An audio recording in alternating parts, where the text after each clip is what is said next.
What's up, electronic dance music producers? Ever wonder why sometimes you keep on adding layers, thinking that you're going to make your track sound big, but it just ends up sounding smaller? Let's jump into this training and figure out what's happening. A lot of times producers think that the more we add layers, the more we can make a track or a section of the track sound big. But the problem with adding too many layers is that we're smearing the details of each sound. What's happening is we're blurring away the experience and the clarity of what those layers actually represent. A lot of times producers think that way and they say, they tell themselves, I'm going to fix this in the mix. But the issue is we got to fix it in production first. It's always like that. It's always at the source. I'm going to show you this track, which I've done trainings in the past with. It's a track that I've worked on a long time ago. I didn't end up releasing it, but it has a lot of good aspects to it that we could jump into and see how we're layering and how we're positioning to create the right effect that we want for the track to sound big. And it all starts off with proper contrast and instrumentation. Now, I'll start off by playing like the drop section.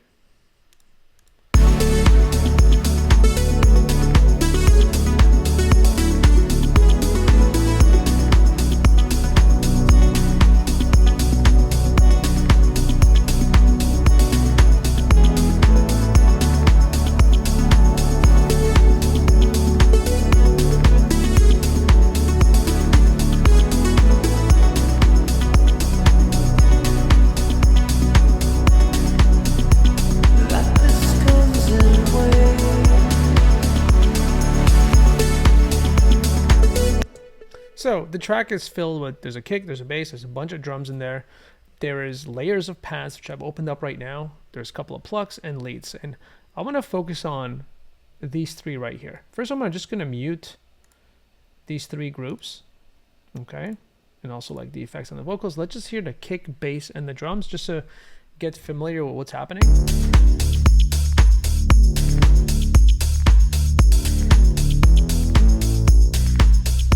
So the drums have a bit too much reverb right now, which I would naturally cut, but that's not the purpose of today's training. I'm going to jump into different pad layers.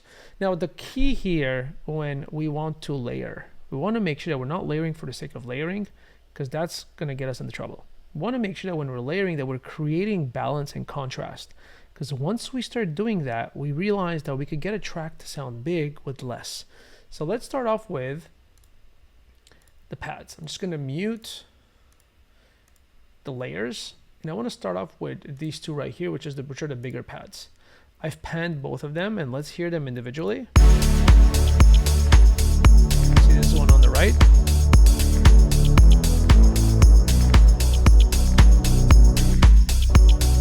The left.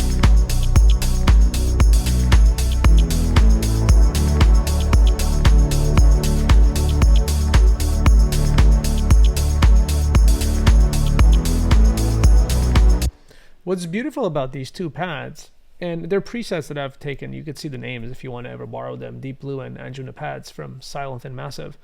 And I've adapted the sound to what I want, to the aesthetics, but that's not the purpose of, it's not micro sounds that we're talking about macro right now. But what's important here is like, as soon as I added both of them together, it just made into a big, lush pad sound. And the way I did this is not by copying the same sound, but by picking a sound that's complementary and has different aesthetics from one another, but they belong to the same family, and I've spread them. So already just with this small technique, we're able to fill up that mid-range and have that warmth in this melodic trancier or deep housey melodic trancier track. If we start digging into what's happening at the higher frequencies, let me solo this. Let me turn this off and turn this one up. It's another pad.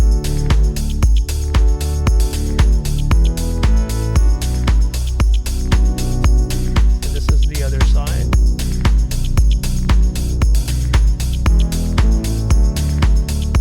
Together.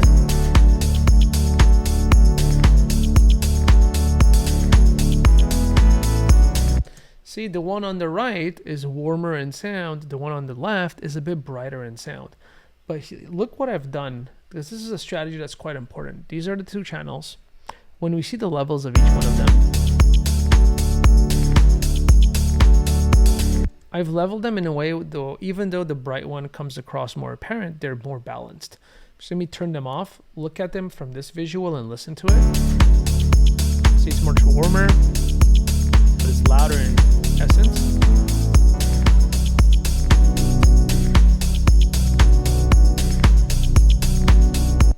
When we're balancing tracks opposite to each other, like channels opposite to each other, with one of them has mid-range, the other one has more high range, it's hard to balance it properly. We have to balance it in a way where the warmer sound needs to be a bit more present, and the brighter sound, which naturally we're more attracted in the sense of like we hear brighter sounds more clearly, we're more attuned to it. So having that a bit louder, the warm side louder, balances out.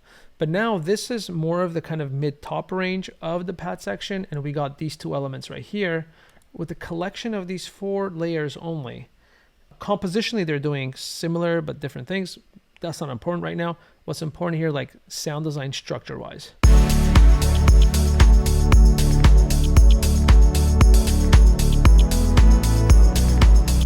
There's a movement in the pads. There is almost a story in itself in the pad. And I'm really taking advantage of my stereo width to create lushness, fullness with these 4 layers. They all have a slightly different sound and they're all playing a different role, but most importantly, it comes back to contrast. They're creating contrast in between each other. There's also this layer right here, which is much quieter. Adds a bit of a top end hiss to the sound a little bit. And if I turn it off, you hear it. That's kind of gives a bit of air, a bit of brightness. Now, this is what we're doing with the pads, and we see just with these 4 layers, 5 in this case, but really the 4 main layers, we're capturing so much ground and we're really filling up the space. We're not blindly just randomly adding layers to fill up and make it sound big.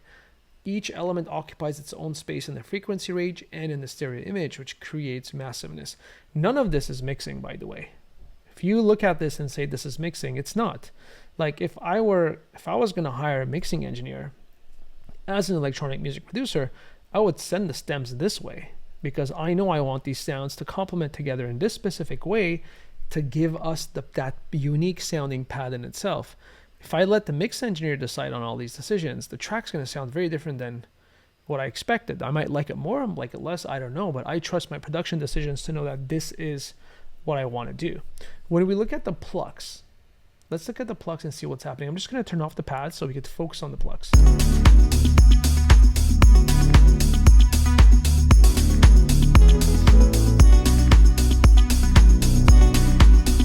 So what are the plucks doing in terms of story? In terms of story, the plucks are keeping a constant rhythm, which is a very common way to use plucks. But what type of plucks do we have? Let's assess the difference between both of them and how just by 2 simple layers we're able to capture so much movement and energy. This is the first one on the left side a bit.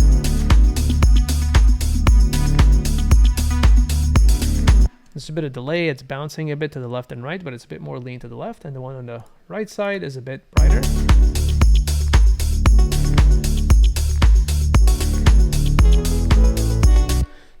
Their rhythms are similar, but the way they're pumping is a bit different, so it creates a bit more of a complex pattern. Because there's complexity in the rhythm, I don't want to layer this too much, because once you start layering too many things at the same time, it becomes a bit chaotic. Let's look at how we're spreading it as well. See, the one that's a bit less bright, a bit warmer, is a bit louder in volume than the one that's a bit brighter, because brightness usually piques our interest a bit more naturally. That's how the way the human brain and the human ear works. Naturally, that creates its own balance. If we had 2 sounds, both in the same exact frequency range, then we could pan them at the same volumes. It's going to feel balanced. But when we're balancing a darker sound with a brighter sound, we got to offset it to make sure that it balances through. So now listening to the pads, the plucks, and the rest of the drums without the lead.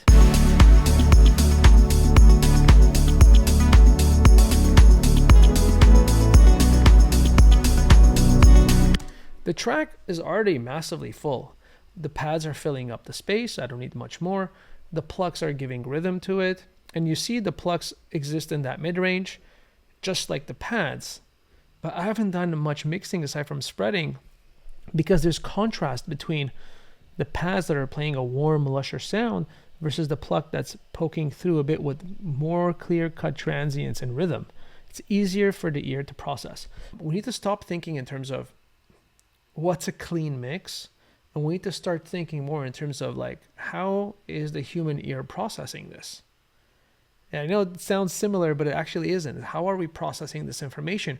When we go from that standpoint, we're able to make more fruitful decisions. There's other elements that are very important as well too. But overall, like when we listen to something, we ask ourselves, like, how does a section of the track feel, right?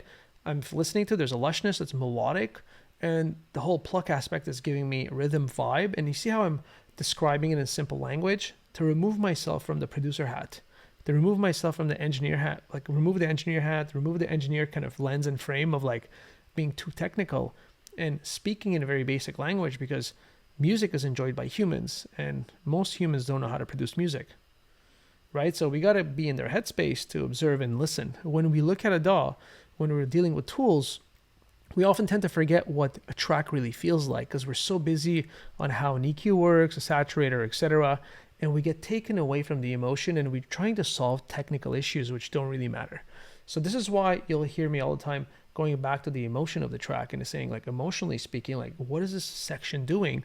Let's make a decision based out of that headspace versus that cool engineer headspace where like, I'm technical, I know all these tools. None of it really matters if your track sucks, right? So let's look at the lead here and see what we're doing in the lead.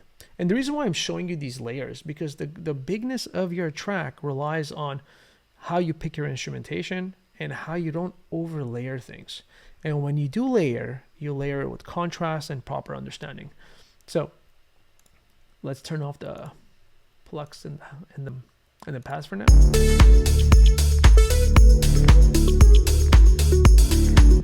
This is the body of the lead, and we got two very similar sounding leads that are on the top that are spread a bit, and it kind of creates a bit of that triangle feel where the bass is a bit more narrower, the highs are a bit brighter. It creates its own space in the track. Now, I'm not playing it all the time. I'm playing it a bit and I'm stopping for the track to breathe and for the lead not to become repetitive.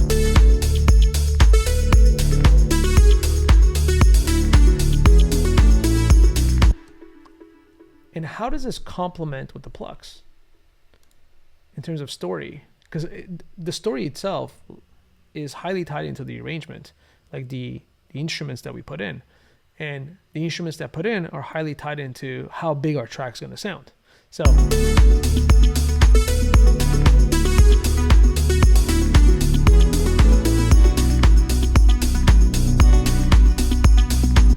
we're going from listening to the melodicness of the lead to when the lead stops, we're focusing back on the rhythm. This is creating contrast in the experience and the emotion of listening to the track. So I don't need to add stuff to fill. I'm looking at the story and I'm saying, is this enough? It is enough and it feels good. Then let's keep it a bit less populated in terms of instruments, right? So let's add the pad on top of this.